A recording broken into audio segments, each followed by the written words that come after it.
for a writer, ignorance and curiosity together really are the magic combination. Hey, CNFers. CNF, the Creative Nonfiction Podcast, is sponsored by Goucher College's Master of Fine Arts in Nonfiction. The Goucher MFA is a 2-year low-residency program. Online classes let you learn from anywhere, while on-campus residencies allow you to hone your craft with accomplished mentors who have Pulitzer Prizes and best-selling books to their names. The program boasts a nationwide network of students, faculty, and alumni, which has published 140 books and counting. You'll get opportunities to meet literary agents and learn the ins and outs of the publishing journey. Visit goucher.edu/nonfiction to start your journey now. Take your writing to the next level and go from hopeful to published in Goucher College's MFA in Nonfiction. Well, that sounds fun, right? So does this riff. All right. Well, here we go again, CNFers. This is CNF, the Creative Nonfiction Podcast, where I talk to badass artists about the craft of telling true stories. Today's guest is a repeat offender, first coming on the show for episode 38. Now it's episode 152. Welcome, Philip Gerard, author of The Last Battleground, The Civil War Comes to North Carolina, published by University of North Carolina Press, and the novel Cape Fear Rising, published by Blair, which is celebrating its 25th anniversary. The book, the novel, that is. They kind of piggyback off each other. Always a pleasure having Philip on the show. He's very insightful and one of the most interesting people I know.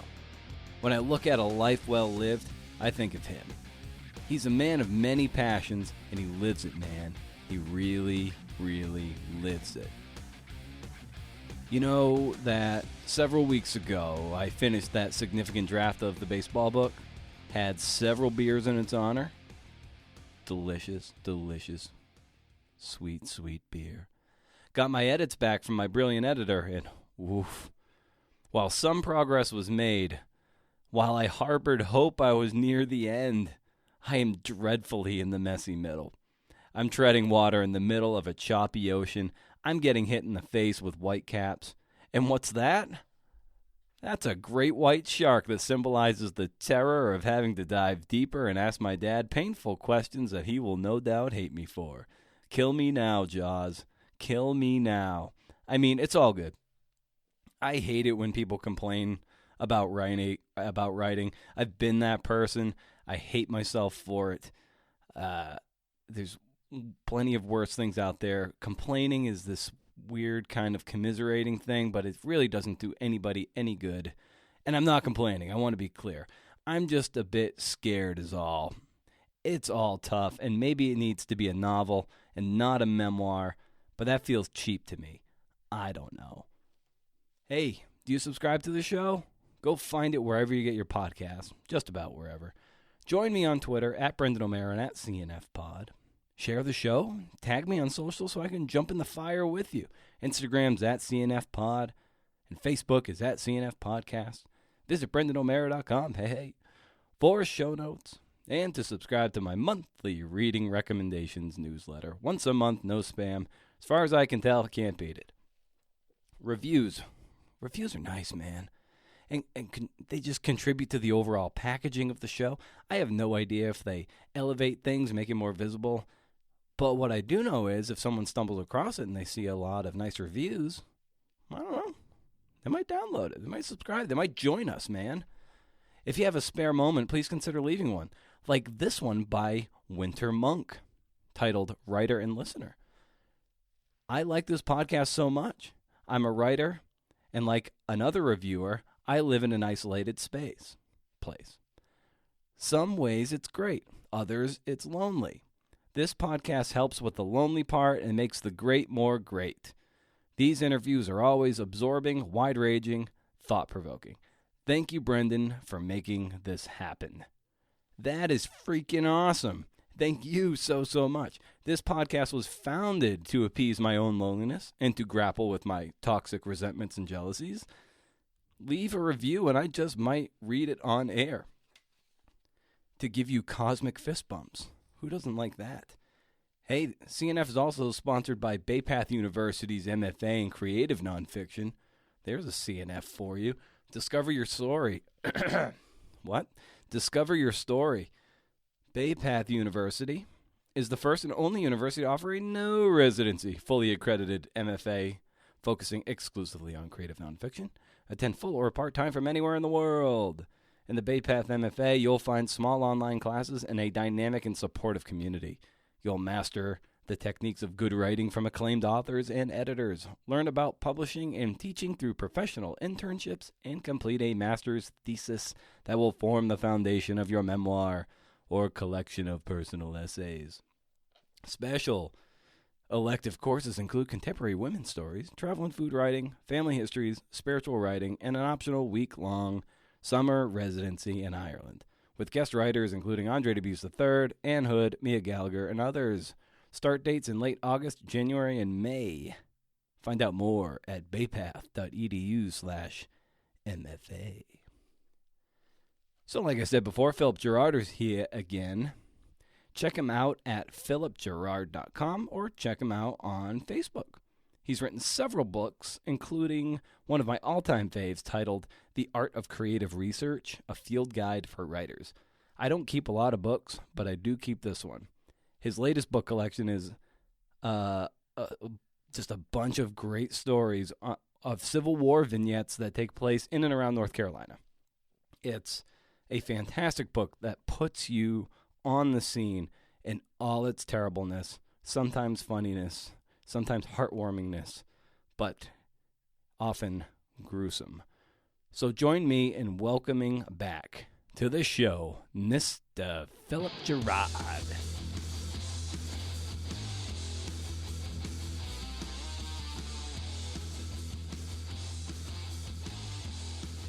What brings me to the page is the sense that there's something that's going to be discovered down the road.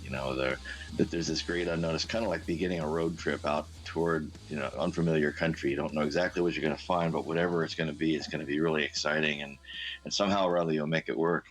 And for that reason, it's also terrifying, I should add, to sit there and decide to go on a project. In the case of the Civil War book, The Last Battleground, I mean, that began as a conversation with a magazine editor who said, "You want to do a piece on the Civil War, like a narrative piece?" And I said, "Well, I know nothing about the Civil War. I may be the only white guy in the South who's not an expert on the Civil War, And she said, "Well, that's kind of, we want somebody who's sort of ignorant of it." And I thought that was sort of funny but true, because I always think that for a writer, ignorance and curiosity together really are the magic combination.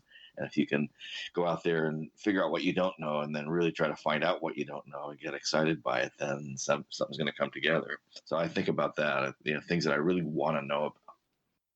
When I'm in a project like The Last Battleground, what I'm doing in that book, that was reported twice. The first time when I did it as a series of magazine pieces, there were 50 of them.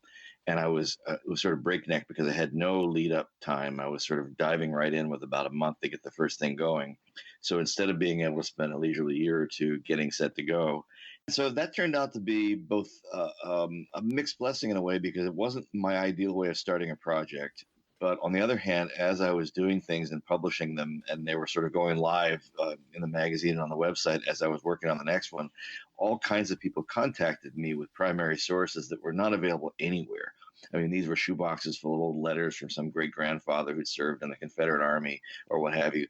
And one was a trove of love letters, which was perfect, And so that supplemental reading kind of came out of the blue. That was, the world being kind to my project and developing a brand new archive along the way. So that was great. I mean, I read all the kind of Civil War experts, the people that I think were relevant to the things I was writing about, whether it was, the songs and music of the Civil War or prison camps or the railroads or what have you. But I wasn't really looking at much creative work, because I sort of wanted to do this as if I were reporting the war as it was happening outside, going out there and pretending that I really was discovering it for the first time, but trying to report back to some, purported audience that didn't know what was going on. And I'd be the finder who was going out there in the field with the regimental surgeon or with the guy, racing into the darkness on a handcar to try to find out what happened to his captured son and meeting a train head on, or, the nurses at New Bern who were Sisters of Mercy. I was going into all those places figuratively and in a real way, imaginatively through all those primary documents. I mean, I must have read thousands of letters and diary excerpts and things that give you such a sense of immersion in it that the story sort of becomes a retelling of their story. So structure doesn't really enter into it much, although because of the nature of the series and the book being a series of individual stories that are knitted together through lots of kind of congruencies that they share, I didn't begin writing any of them until I kind of knew what my jumping off point was going to be. And that's an old kind of journalism trick. Get your lead first and then be able to build off of that. And discovering what the lead wasn't always easy. Sometimes it was very obvious, but other times not so obvious. Other times it was something that came much later in the process of trying to go through my notes. And I would realize, oh, no, the heart of the story lies here. It doesn't lie in the obvious thing. So there were discoveries all along the way. And I think I learned as much about, reporting and researching as I did about anything else to do in that book, certainly as much as I learned about the Civil War. So it was an education for me. Because there are so many dozens and dozens of these very illustrative and evocative stories, did you find it a challenge that it was, because it wasn't this one continuous narrative following one set of characters, that it was hard to start and restart constantly throughout the whole process? Oh, it was like writing a little novel each month when I was doing the series. And then I had the leisure to spend another, I guess it was almost 2 years, re-reporting things. And I'd go back in, because what would happen, having done it for 4 years, I knew things at the end of that time about the first pieces I'd done that I did not know. Then I discovered connections among family members or among, geographical things that had happened or through lines that had not been apparent until I had written for a year and a half or something. And so I was able to go back and have the leisure to reorder things, to re-report things that I needed to find out more about, and just to sort of play up some of those connections that were going on. So that's actually a really great luxury for a writer to have, going from a serial medium into a book medium, to be able to take something and say, okay, I got to be better at this. I learned a lot. And now to try to make this thing cohere, I can kind of look at what I have and start seeing connections that might not have been obvious before. And so one of the things we try to do in the book was to make sure that the rhythm of it wasn't such that there was a whole bunch of long pieces, then shorter pieces, that it wasn't all like grim, and then comic relief, that there was some mixture of tempo and texture going on in the book. And which I think was true of the war, by the way. I think it mimics the war. There was a sort of stop-start nature of it. It would be terrible during the spring when things got going, really terrible during the summer. And then by fall, when the snow started falling in the northern reaches of Virginia and the mountains, things would slow down. And in winter camp, they'd be playing baseball and wrestling and cleaning their rifles, waiting for the warm weather. So there was a sort of stop and start seasonal nature to the war itself, which we try to capture, in the book. But mainly it came down to personal stories and never losing sight of the fact that these people really did not know how things were going to turn out in their lives. And they were on for the true and terrible suspense of that for the 4 years that the war lasted. Yeah, like speaking of that, what was illuminating for me in reading it was how you had people that were in their regiments, but then they would like basically go home for the weekend and help on the farm, and then go back to the battles. Lucky not get captured and stood up to a post and shot. Yeah. There was a lot of ebb and flow, and one of the things that I learned early on was just about every fact that everybody reported to be as true in any book or source, you could find 5 other sources that would contradict it. Something as simple as how many men reported for duty on a given day. Well, that was a fluid thing, because some of them were in sick bay, some of them were deserted, some had just not been counted because they didn't come back till after lunch. Some of them had been visiting their cousin over the next company over. And you never, something as simple as how many people were there, who got wounded or killed, what their names were, how they spelled those names. Those things are up for grabs, let alone the more interesting questions of motive and the more complicated ways that people moved around. It's the astonishing thing to me was, one of them at least, was that this war lasted only 4 years. We've been in Afghanistan, 17 now, going on 18. Yeah. They had no mechanized vehicles. I mean, the North had, the U.S. government had quickly consolidated railroads and gotten people moved around that way. In the South, not so much. I mean, they had some railroads, but they were pretty well broken down by about 1863 or early 1864. So people walked. I mean, they walked where they were going, and they covered thousands of miles.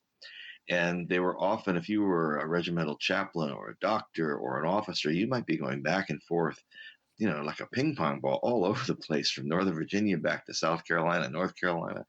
Um, and it's incredible just how much movement there was in a day when you did not have modern transportation. So, those two things, the being suspicious of every single fact somebody said they knew for sure, which is a great lesson for any nonfiction writer, and then realizing with some astonishment that we think of ourselves as being quite a mobile society, but boy, they were really putting on some miles. Mm. And also, given that the North had such a technological and often technical advantage, how, in the course of your research, how surprised were you that the war lasted as long as it did? It was something of a surprise, but if you look at generalship and leadership and political will, I think that was the difference. I mean, the United States Army was superbly trained by McClellan, who was their first general in chief.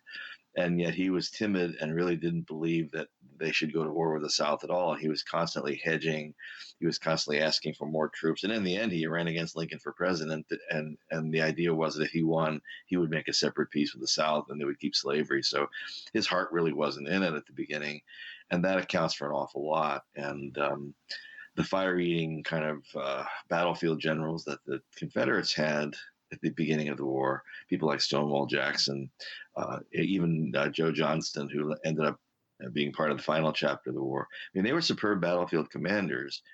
They weren't much on strategy. I mean, the whole war would have been very different had they fought it the way George Washington fought the Revolution, which was always stay out of reach, keep your army in being, and don't care who has what city, just keep the army in being. That would have been a very different strategy and would have led to stalemate, which would have been then some kind of negotiated peace. So, but the other side of all the traveling was there was a terrific range of geography involved. I mean, all the way out to Texas and Tennessee and Kentucky, down south Louisiana, as far south as Florida, as far north as Gettysburg and places like that. So the geographical scale of this war was pretty immense for the day.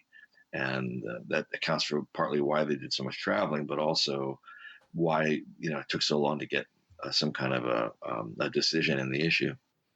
In the course of your arranging of this, what was that process like for you as you were looking to iron out the helicopter view of this book, how it was going to look as it all stitched together? Sure. The short answer is read everything out loud. This was the actual policy of the magazine that published everything. They sit around once a month and each editor reads out loud everything that editor is going to put in his or her section of the magazine. And if they come upon, clunkiness or unmusicalness, they get rid of it or they send it back to be edited or what have you. So that was very much on my mind with this book. And I was walking around the house a lot, sort of talking out loud to myself. But actually what I was doing was reading drafts of things. And it helped to remember something we often forget about history, which is that it has a soundtrack. And the way the 1860s sounded was very different from the way our time sounds. I mean, there weren't all the noises of engines and airplanes and cars going by and highways, but there was a lot of the kind of creakiness of harness and wagons going by and the rumble of all that and the noise that ships made and so forth. But the tremendous noise of the war was another thing. And right along with that, something I've never seen portrayed in pretty much any movie or documentary about the Civil War, which is just how much music was going on. I mean, they used music for everything. It was entertainment, but it was also a way to get the troops up and about. The reveille was actually much more complicated than a bugle call. It involved drummers and horn players and all the rest of it. And they used it for command and control. They would literally have bands playing regiments into action on the battlefield. And sometimes you'd have the opposing bands playing a real battle of the bands while the men were actually fighting right in front of them. I mean, one of the most tearing audio images I have in my mind, if that's a word, was when Pickett's men had gone off and charged across that field, and it was really a whole lot of North Carolinians were among them. when they came back all bloody and, so many of them were dead. And the ones who could make it back were kind of limping back all bloody and broken. And the regiment was completely destroyed. The division was destroyed. There was a band under the trees playing Nearer, My God, to Thee as they filtered back across the battlefield. And I think, man, you can't make that up. And it's just so heartbreaking. Mm-hmm. And of course, in camp, they were singing every manner of bawdy song. They were taking favorite songs and writing hugely dirty lyrics to it. So it helped. One of the things I did was continually listen to a lot of players, Jay Unger and others who do Civil War era songs. And, Weeping Sad and Lonely, or Lorena, or The Girl I Left Behind Me, and realizing what those songs meant when you were hearing them, either on a battlefield or just after a battle or before a battle, or sitting around a parlor mourning some dead son or brother who never came home, and trying to really live into the soundscape of that era. And I think and I hope that's reflected in the words that I chose to portray it. And I think it's almost soaked in that.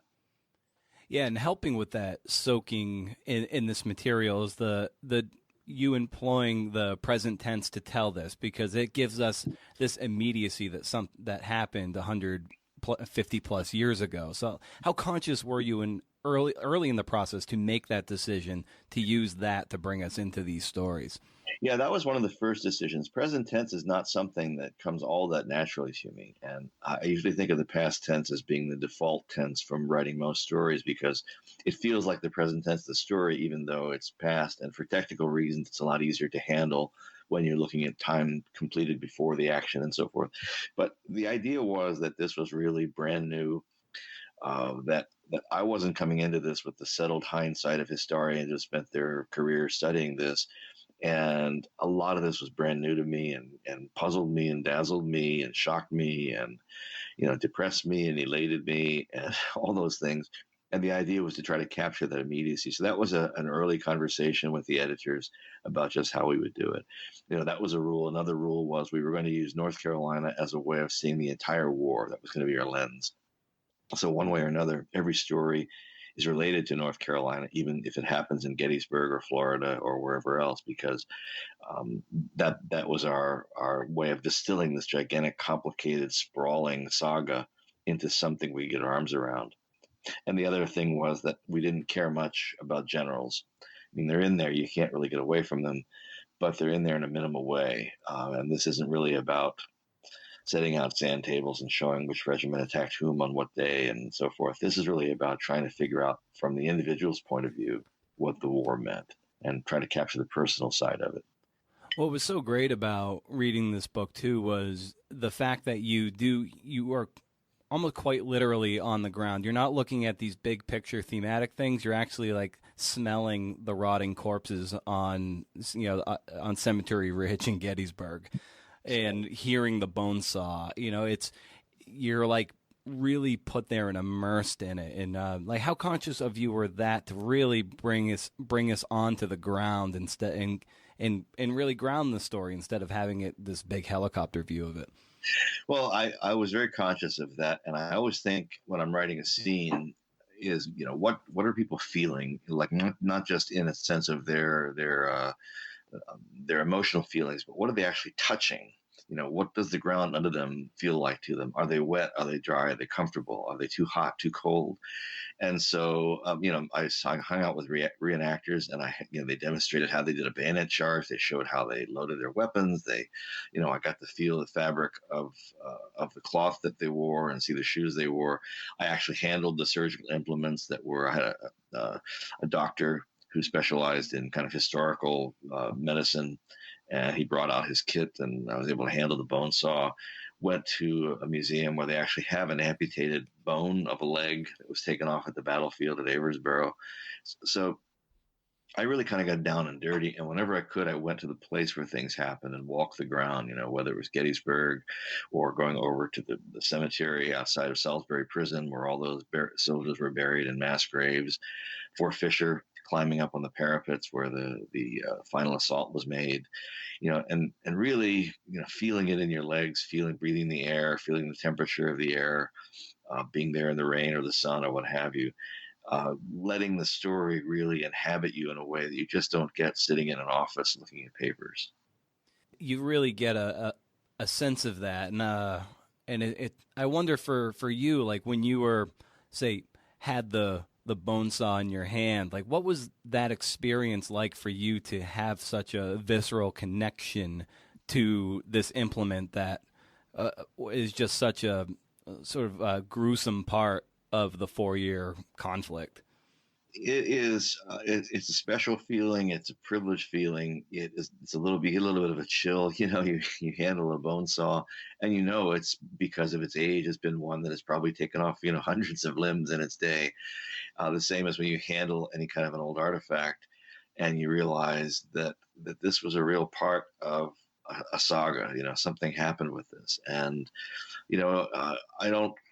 I'm not a great believer in the occult, but I do feel that sometimes there is the kind of aura of what happened, or what a thing was used for, or where a thing happened, that you can't help but feel it. Maybe I just have an overactive imagination, but walking in the ground at Gettysburg in the early morning, watching the mist rise off of Cemetery Ridge, you sort of feel the presence of those ghosts there. You sort of feel like you get a different understanding of what it was like to walk across that field that day. And I did that up in at Kinston at the battlefield up there with a guy who specializes in recovering artifacts, and he's still finding them after all these years.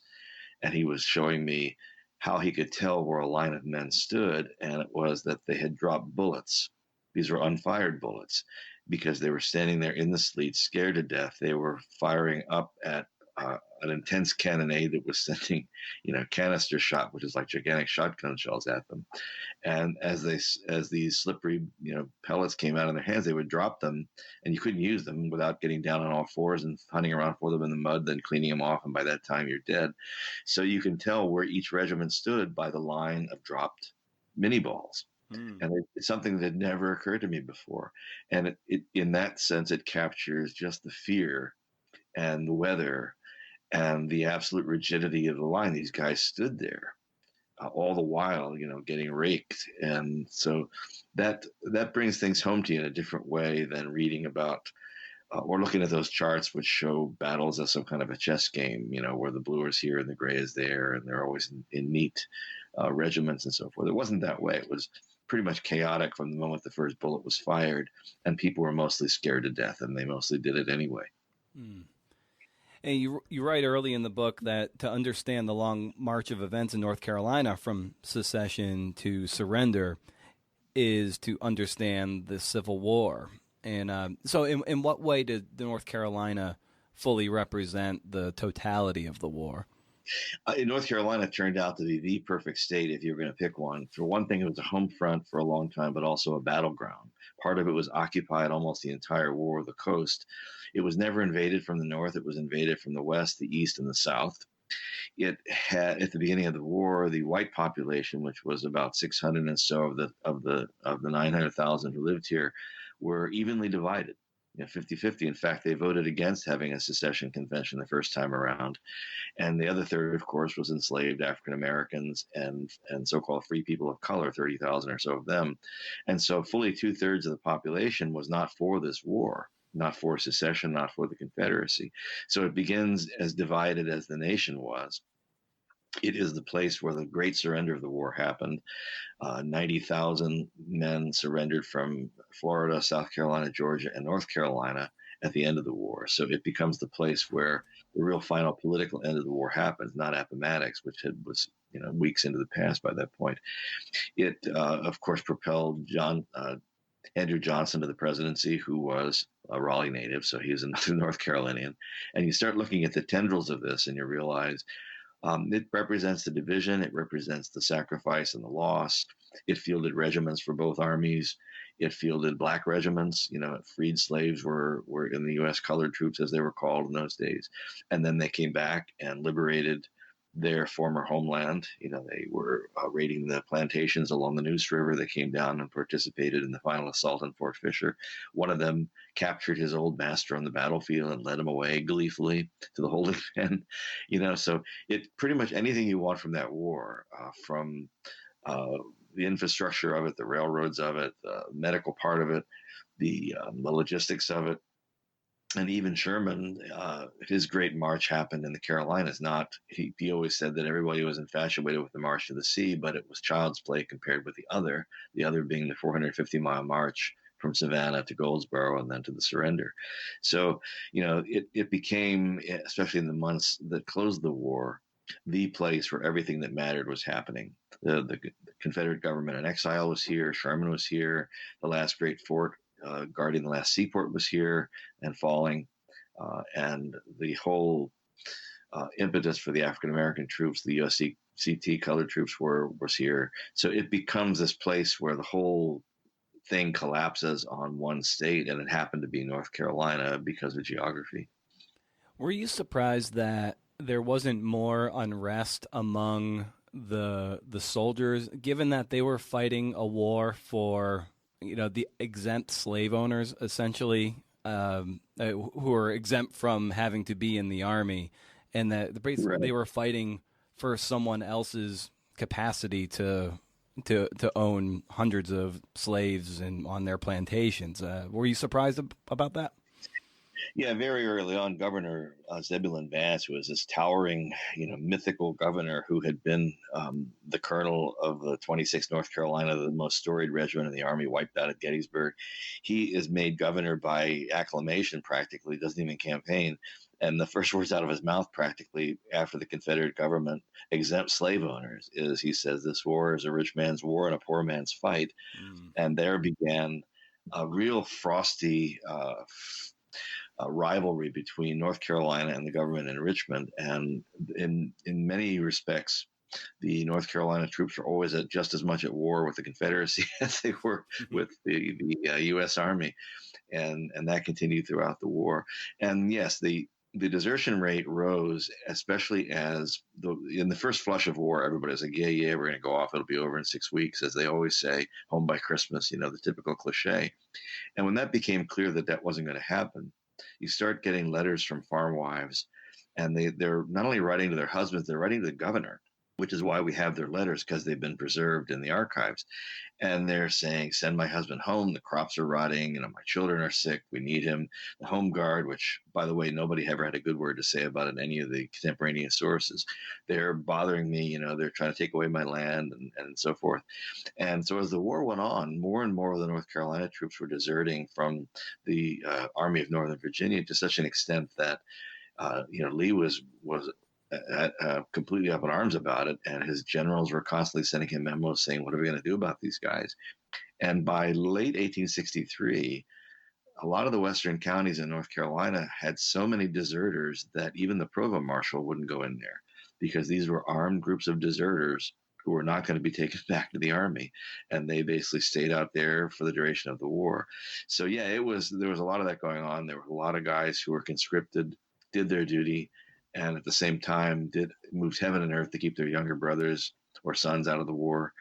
So yeah, there was not this sort of monolithic "let's go fight for the Confederacy" feeling. There was a lot of people in there with very mixed motives, a lot of conscripts, a lot of desertion, and at the end of the war, it became a real slaughter as they began executing deserters in such numbers.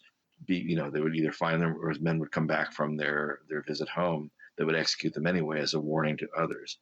And all this did was actually increase the desertion rate. So it was a problem, yeah. Jeez, and there was the one guy, what was it, Scape Gallows was his nickname. He survived the hanging, and then then he had to go fight again. He also went about hunting down everybody who had done him wrong in that mob. So, yeah, there was the other thing that I had not realized was the war in the Western Mountains was very much like what it had been during the Revolution, when, the Revolution in the South the Revolutionary War was fought mainly by Americans fighting other Americans, Tories versus Patriots. Very few British troops were actually involved. And that became the case in the mountains. You had all these sort of malicious home guard, self-styled unionist mobs and whatever. And depending on what county you're in and who your relatives were, you might be burned out by Unionists or Confederates. You might be assassinated. It was a real dirty kind of feuding warfare. And I suspect, and what seems to be true from the record, is an awful lot of it was settling old feuds. Now there's a war on. We get to shoot the people we've always wanted to shoot under cover of their Confederates, and we're Unionists, or vice versa. Over the course of you assembling all these stories, who were some of the characters that you were just really entertained and surprised that you stumbled across over the course of your research? Well, I loved Abraham Galloway. He's a little more. He's getting more famous now because historians are finally paying attention to him. But he's this illiterate guy. He's born a slave on the Lower Cape Fear, lives in Smithville, which is now Southport, escapes, goes up to Philadelphia, becomes part of the Underground Railroad and the anti-slavery movement. He starts doing all kinds of very clandestine work on behalf of the Underground Railroad, going as far as Canada. When the war breaks out, he comes back to North Carolina. He becomes like the fixer, the go-to guy at the Freedmen's Colony at Roanoke Island, where they were congregating all the liberated black slaves, and basically tells the Union Army, you can't enlist these people unless you give them my terms. And that included things like educating their children while they were gone, feeding their wives and families while they were gone, making sure they got paid as much as the white soldiers got paid. And the crucial one, which was never actually observed in the event, was that if these black troops were captured, they would be treated as prisoners of war, not as escaped slaves. And of course, the Confederacy's policy was shoot the white officers that are commanding black troops and send the black troops to slavery. And so that but that was out of the control of the Union Army to do.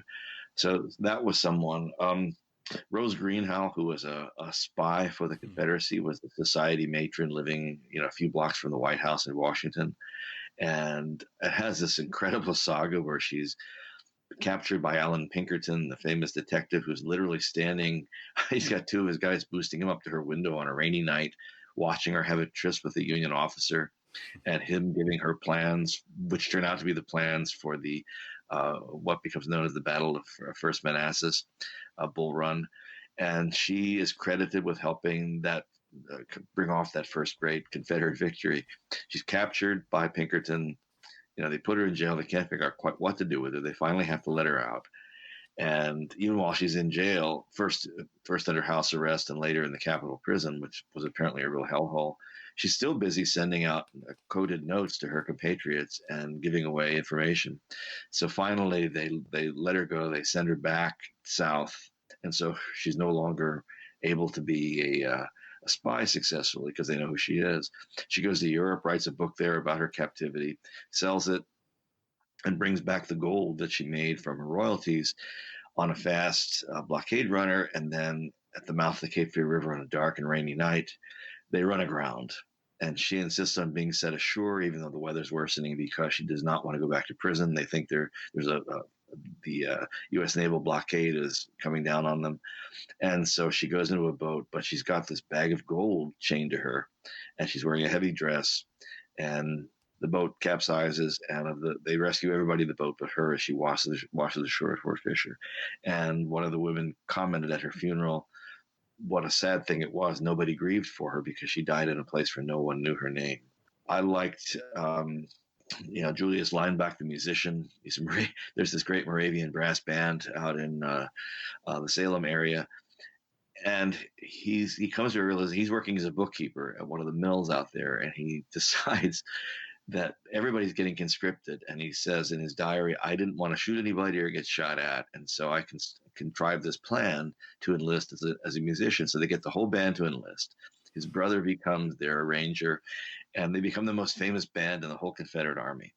And in fact, they're General Lee's favorite band. They're actually let out of the regiment to come back and play for Governor Vance's inaugural. And at the end of the war, they're all captured, and most of them lose their instruments. They come back home, but the one thing that they bring back home is the sheet music, all the arrangements. So they were the only Confederate band to do so. And now it's all at the Moravian Music Society. So if you ever hear a reenactor band playing those old Confederate songs, the Bonnie Blue Flag or what have you, they're all those arrangements. That's the only ones that are left. And so they actually contributed something amazing to the archive, and how they kept that through their captivity and subsequent repatriation is a small miracle in itself, but they did. They were musicians, and they weren't going to let their songbooks go. So those are some of the favorite characters, and I love the fact that most of the ones I like were not all that connected to the fighting. They were doing something. Thomas Fanning Wood was a surgeon, Mm, um, yeah. and he's not a surgeon to start with. He's just a guy working in a pharmacy. He witnesses his first shooting when a bunch of University of North Carolina ruffians come down and have a fight with the proprietor, and a gunfight erupts right in the middle of this pharmacy, and the proprietor is so badly wounded he has to become the pharmacist for a while, and from there becomes interested in medicine. And by the time he enlists as a private soldier, the only way he gets to a hospital to study medicine is by coming down with fever because he drank muddy water out of a wheel rut. And that gets him into a hospital where a doctor sees his potential and trains him up. And pretty soon he's right there in the battlefield, sawing off arms and legs with the best of them. Hmm. So the kind of unlikely trajectories of some of these people that started out in very obscure ways and then wound up being important way beyond maybe what they'd ever expected. When there was the conjoined twins. Yeah. Yeah, that was wild too. And then when you really start unpacking the relationship and the fact that they both had like separate families and all this, it in a way your imagination starts working. And you're like, whoa, this is kind of weird. Well, it was the scandal of the day when Chang'an Bunker settled. They were so tired of touring and they were so worn out by it, and they were men of great dignity. And they decided they wanted to be in a place where they'd be treated that way. And they were invited to come to North Carolina by someone they met while they were on tour. They came, they loved it. They bought a house, subsequently bought another bigger place. Then they bought a farm and built 2 houses on it so that they could each have their family for 3 days. And the deal was 3 days at one, then they get on a buggy and they go 3 days the other. And the families stayed, but the guys moved. And so at any given time, you always had in the marriage bed, you always had 3 people, Right. hanging and one or the other of their wives, and they had a huge number of children. But they had, when they moved south and declared their allegiance to the Confederacy, they were slave owners and their wealth was tied up in slaves. Another thing that I think most people don't realize is that at the start of the Civil War, the greatest economic asset in the U.S. was slaves. There wasn't railroads or factories or farmland or shipping. It was slaves. And so their wealth was tied up in slaves. And they were ruined by the war to such an extent that they had to go back on tour after the war. It really broke their health. And what I love is they had both been tested by many doctors over the years, and they had the same pulse, same heart rate. And as the war ended and they had to go back on tour, that changed, and they no longer had the same heart rate and the same pulse. They were growing physically different in ways that was sort of dangerous. And then when one of them had a stroke, the other one lies there thinking, he's dead. Now what do I do? And it's a very tragic, strange, and heartbreaking personal story that comes out of the war. When did you, over the course of your research, stumble upon Nat Raymer as one of the first war correspondents, who was actually a soldier too? What I loved about that was that being a writer, of course, I was very interested in how the war was written. And, my students are always fond of saying, well, just look it up, see what's in the newspaper about it. And I'm always saying, but yeah, that may not be the best, most accurate record. The papers were reporting that Atlanta had fallen 2 weeks before it did. They were reporting that Sherman had been assassinated. There's all kind of wild stuff that shows up in the newspapers. And what I loved about him, and he was like most of the Confederate correspondents were actually in the Army, and they were writing letters back home to their local newspapers or to some trusted person to be published in a local way. And his were then copied by other newspapers. But one of the things he was very careful to do was to enumerate the casualties, who was wounded and killed where, and what their prognosis was, and send all that home in a time when it astonished me to figure this out, but there was no official notification of next of kin for anybody in either army. If your son was died or missing in action or wounded, there was nobody to send any notice back home to let them know that had happened. And if you were lucky enough that a friend happened to be on furlough going home and could tell the news to your family, that was great. But so one of the things Raymer was doing was this amazing service, especially in the Confederate Army when there were very few correspondents. With writing a book of this nature, do you find that this type of book that you find that you like dealing in dead people versus writing stories with live people? Well, one thing is they don't sue you very regularly. Right. I think to some extent it is less complicated because whatever record you have is what you have. They're not going to do anything new. And so you're not going to write something and then feel regret that they've changed and now they've got a second act in their life you can't take cognizance of. And you're not personally involved except in the way that emotionally their story moves you, but you're not. There's not a real time element. Everything has been settled. Whatever is going to happen has already happened, and that gives you a kind of tranquility, I guess I'd call it, in writing about them, that you can ponder it at your leisure. It's not like covering a murder trial, like Truman Capote covering the trial in Kansas, where there's an outcome and so much depends on it. What will it be? And in real time, there are all kinds of emotional questions and legal questions coming up. When you're writing historically, you have the sense that the issues have been settled, and yet probably we don't understand what that settlement exactly was or what it meant. And so one of the jobs is to bring a new eye to this stuff and say, what exactly happened there? And a lot of the conventional wisdom turns out not to really hold true. A lot of it seems to be a simplification. And just learning the fact that North Carolina was so divided, and it wasn't the only state that was divided. There's a West Virginia for a reason. It takes the kind of black and whiteness out of it, and you realize so much of it occurs in that middle ground of nuance where people's motives were complicated and their actions were complicated and difficult to sort out. And anybody who thinks that they can give you the clear-eyed view of exactly what was happening at any given day is putting you on. There's a lot that will never quite be known. I mean, I think there's still bodies at Gettysburg that'll come to light. Some farmer will be digging something to put a new foundation in and find them, because there were so many that were never recovered of the thousands who fell. So there's still a lot of archives that are almost literally buried from that war, and we'll learn more about them in the years to come. Given the amount of research you did for this book and the entire series, how are you going about organizing the research and organizing the notes so you could access it and have a full complement of tools to write these stories? Yeah, that's a great question. I typically, and for this project, certainly kept both an electronic file cabinet and a real file cabinet, where I have a drawer with folders that are labeled for every person or every event that I was writing about. And as I would find stuff, I would, if I had photocopies of it, I put it in a hard copy. If I had electronic copies or facsimiles or links or what have you, I'd put them in the electronic file. And then when I was writing, I'd be able to pull out all that stuff and then also cross-reference, because it would turn out that when you're writing about Gettysburg, that was a touchstone for so much of what happened. So many of the people I wrote about in other regards wound up there. And so you can kind of cross-reference and check things.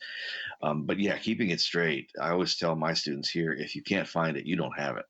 I don't care. You get this great document. If you put it away somewhere and you can't find it, then it may as well be in the wind because you don't have it. So that level of organization and the challenge of it certainly was one of the big challenges of doing that project. And it did help that I started it off as a series, so that I was doing kind of one at a time and accumulating them, and then had the leisure to go back and reorder and recombine and so forth. Had I started the other way, it might have been a little more difficult. And what was and this could apply to any project, what kind of daily routine or daily rituals do you employ to work on these projects and thread them in around all the teaching you do as well? Well, I'm very good at compartmentalizing for the most part. So if it's a teaching day, I'm generally not writing. And on my writing days, I'm not answering my email from students or from, other entities. What I'm trying to do is to say, I've got this time, and I actually literally would schedule it out on my electronic calendar and say, okay, on this day from, 3 to 7, you're writing, or on this day, you're visiting this battlefield and taking notes. And I wouldn't start writing about anything until I had done two things, until I had accumulated a lot of material that I thought was really going to be the meat of it that I could use. Not that I might have everything yet, but that I had enough to get started, and that I had my way into the material. That I could write about railroads because I could write about one man who was killed in a bizarre railroad accident, who happened to be the pivotal, railroad guy in the Confederacy at that point. But he was on that handcar racing in the dark across a bridge, meeting a locomotive head on in the dark because he was trying to find out about his son. So ultimately, it was a father trying to figure out what was happening to his son, and that was my way into railroads. And the same was true for many other of the stories. I didn't just want to have a generic kind of overview. So even writing about Shanganang Bunker, the Siamese twins were so famous. I think I started out that by writing about the descendants of Paul Revere, two of whom died, one at Gettysburg, and I think the other was at Antietam, if I'm not mistaken. So that to kind of get the idea that, famous people and the descendants of famous people were involved in this too. And sometimes you get notoriety for being the first guy killed, even though you're obscure. And sometimes you get notoriety because you're already coming from an illustrious family, and then you meet this tragic, heroic end, and that becomes part of the story. So once I had a bulk of material, once I had a way into the story that I thought was going to stand up, that was not the typical way in, then I would start writing about that, and then typically try to let it sit, come back to it, let it sit, come back to it, so that it wasn't just done in one big rush and then shipped off. And of course, with the leisure of making it into a book, I had the kind of agonizing process of going to do it all over again and find out all the places where I felt like I'd fallen short and see what I could do about those. When you feel overwhelmed or maybe unfocused, what are you doing to maybe get yourself back on track and make sure that you don't get too sort of swamped in the glut of material you have? Yeah, I mean, I work in a little office here, where I close the door when I start to work. The only one allowed in here with me is my dog, Daisy Duke. She's an Australian Shepherd. And when she's had enough and wants to go out, she'll come nuzzle my leg, and we'll go out. I have a little door off the office onto the back deck and into the backyard, which fronts on Whiskey Creek, and we'll go out there and play around for a while and just kind of clear the air, clear my head. And that I find is good.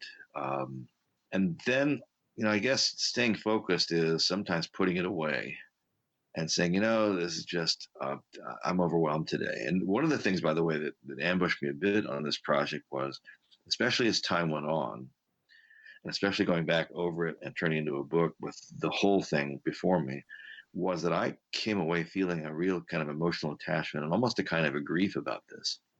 I mean, in certain ways, it really weighed on me, and I had to come to terms with that.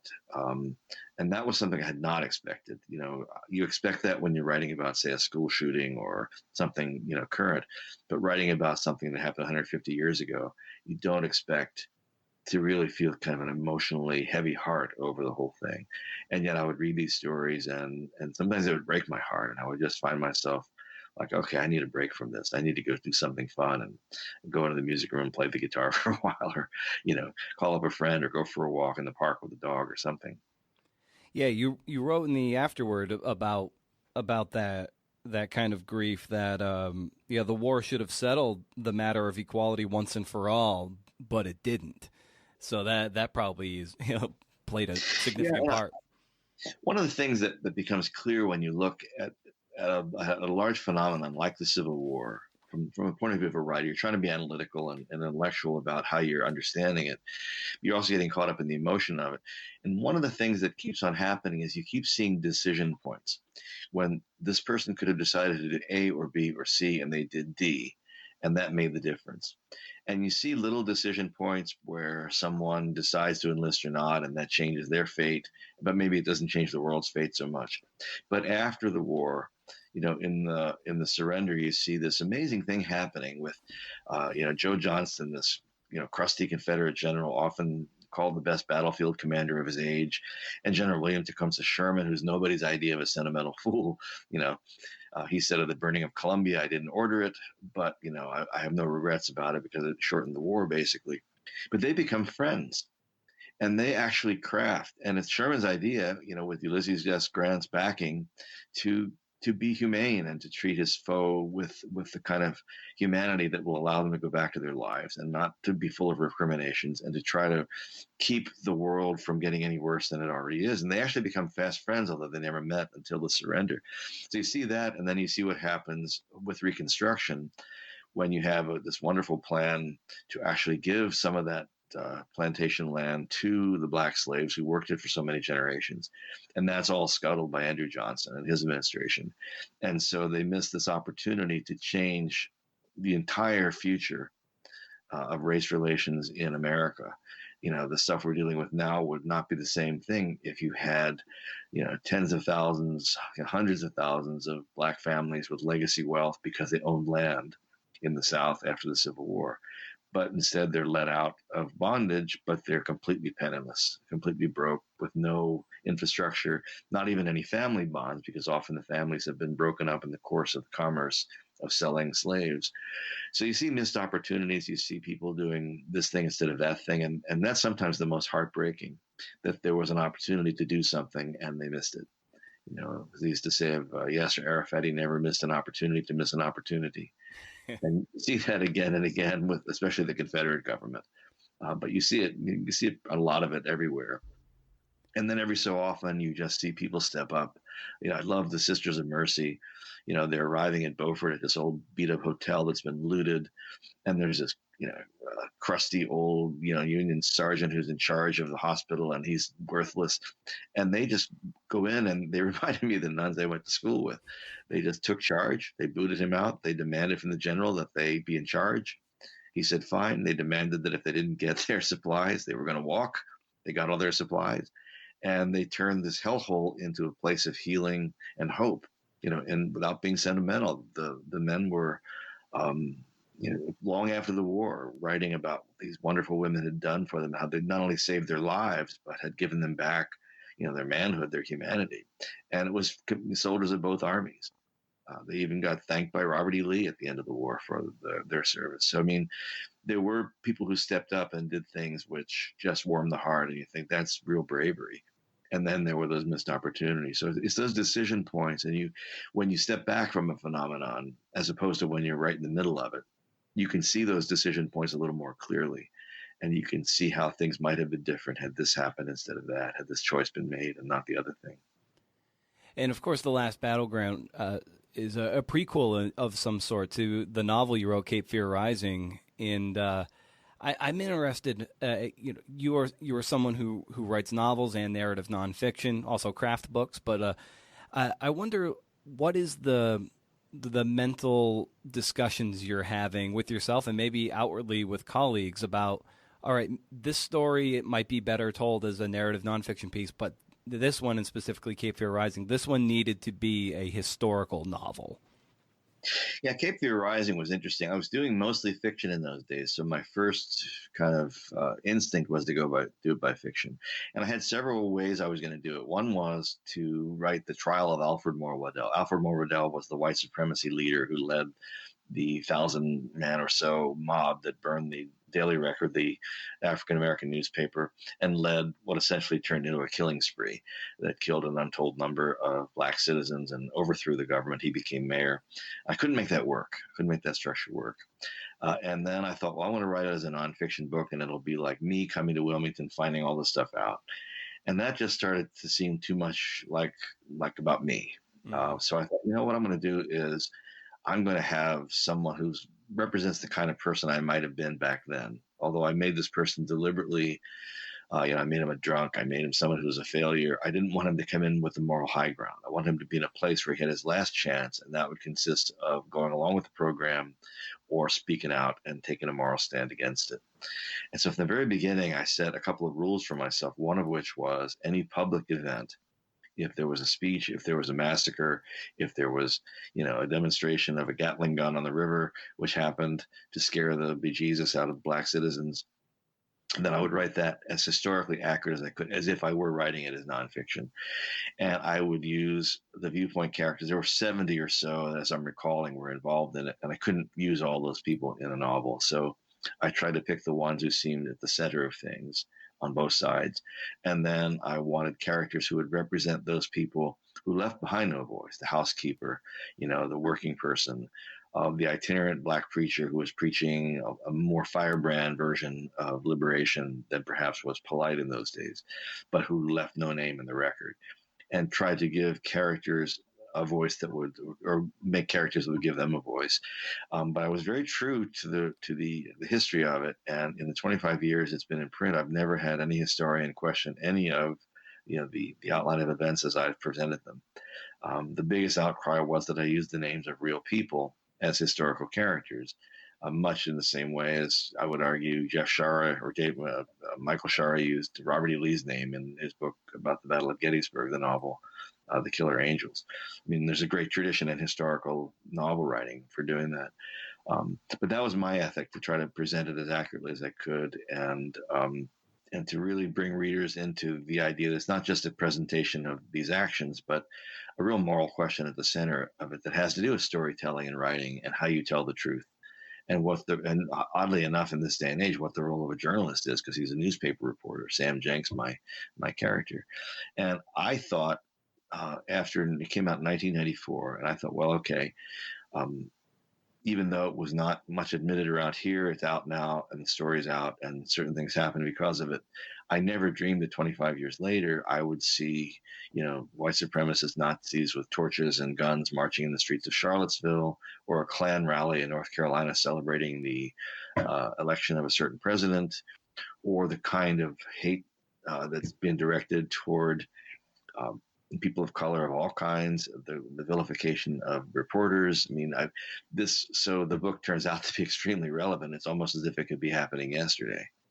Yeah, it's that echoes the similar grief that you wrote about at the end of the Last Battleground too. That these things that you thought were put to bed and are dusty and artifacts of another era are every bit as sort of prescient in what we consider an enlightened time. Yeah, and there's a line in the book that the priest, Father Denon, who is a real character, a real feisty fighter for right and justice, he says, if you don't tell the story in its truth, you'll relive it over and over again. Don't you see that? And I think that's kind of it. I think there's a little bit of a mythology that, white supremacy is sort of a fringe thing that happened, and it's just a few people, but really the people in the South who fought the Civil War were noble and honorable.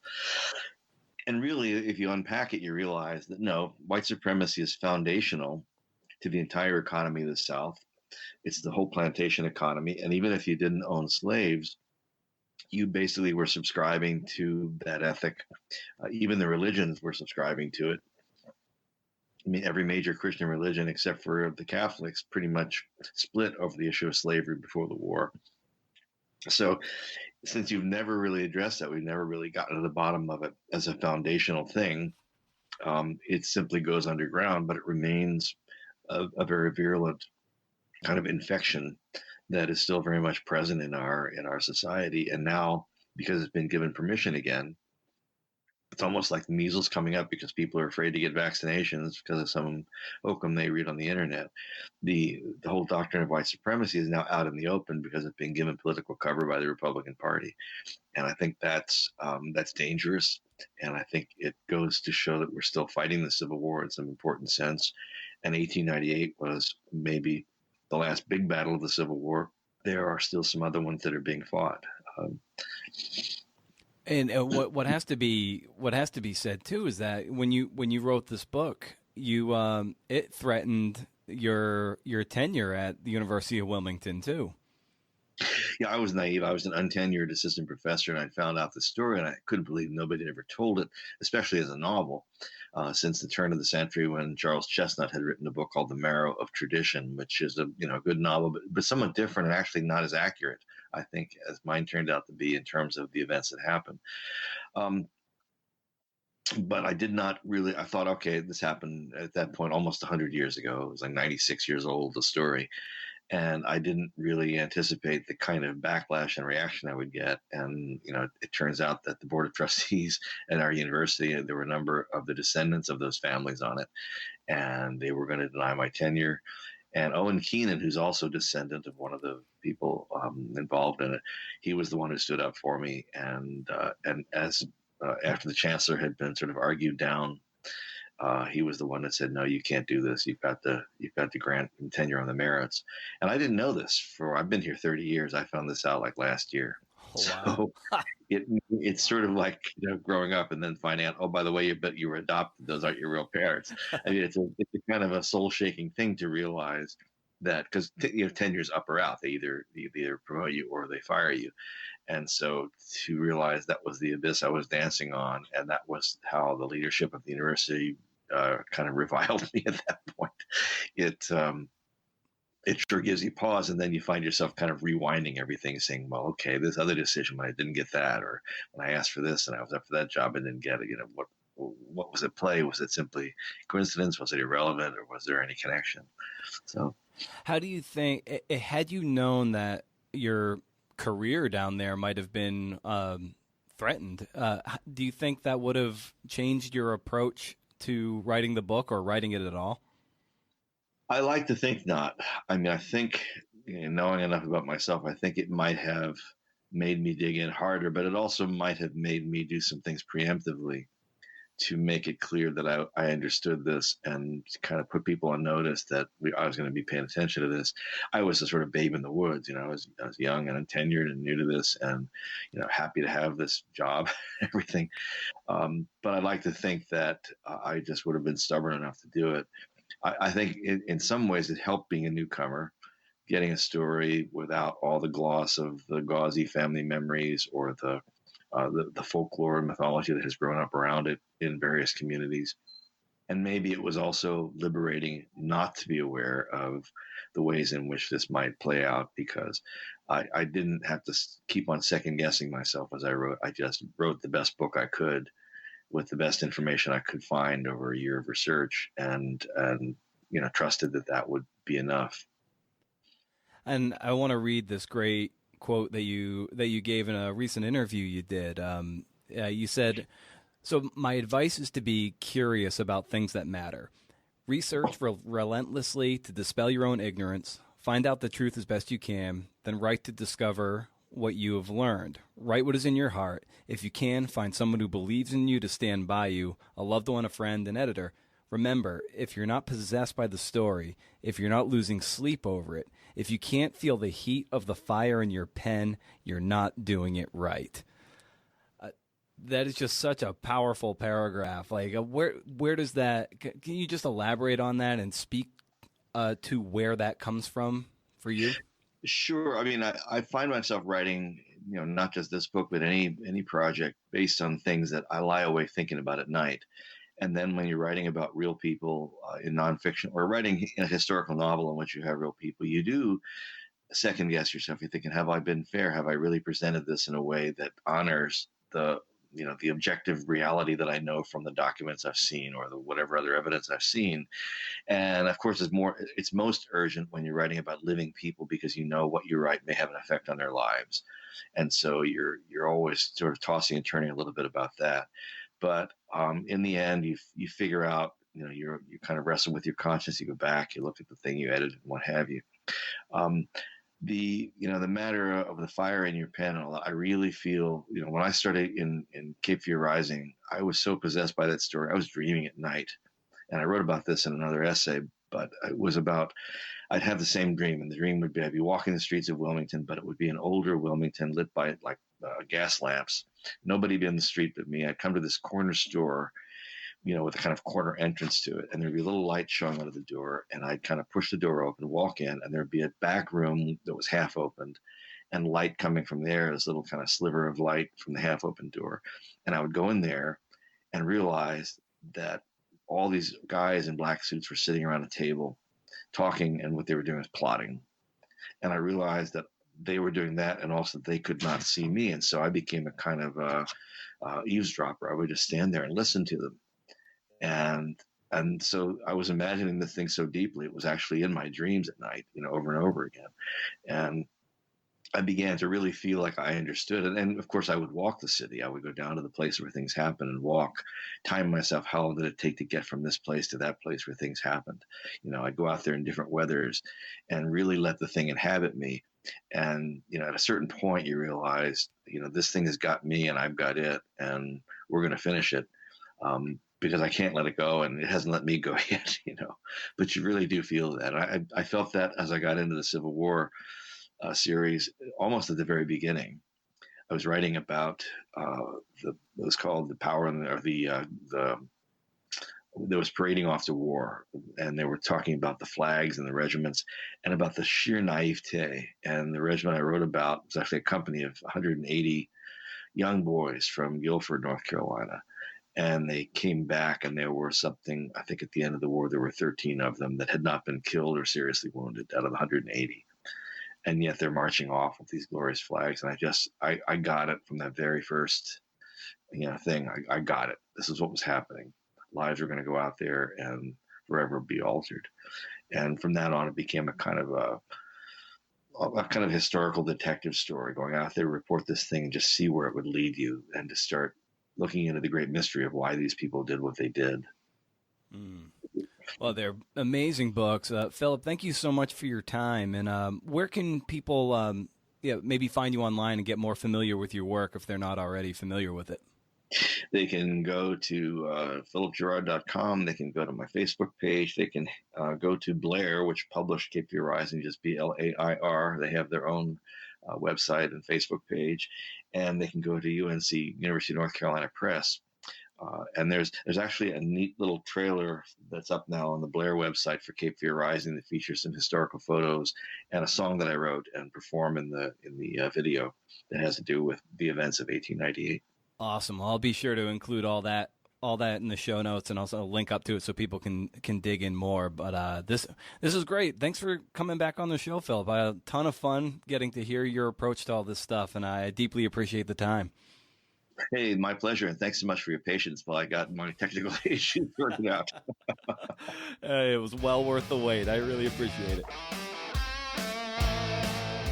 Always good times, right? You want to hear progress, go check out episode 38 and then listen to this one. That's the power of investment, baby. Investment in your technology. Anyway, thanks to Philip for coming back on the show. He needs to be a once-a-year guest, at least once a year. Thanks to Goucher's MFA in Nonfiction and Baitpath's MFA in Creative Nonfiction for supporting the show. And to you, the listener, for downloading, subscribing, and being one cool cat. Be sure to share this episode and others with your fellow CNFers. And be sure to keep the conversation going on Twitter at Brendan O'Mara and at CNFpod. Tagging those will let me be able to see it and then jump into the fire with you. We are in the fire, baby. Also, consider leaving review of the show, and I might just read it on the air. We're all in this mess together, so I just hope you consider that. I'm thinking that's it. I think that's got to be it. So, until next week, remember, if you can do, interview. See ya!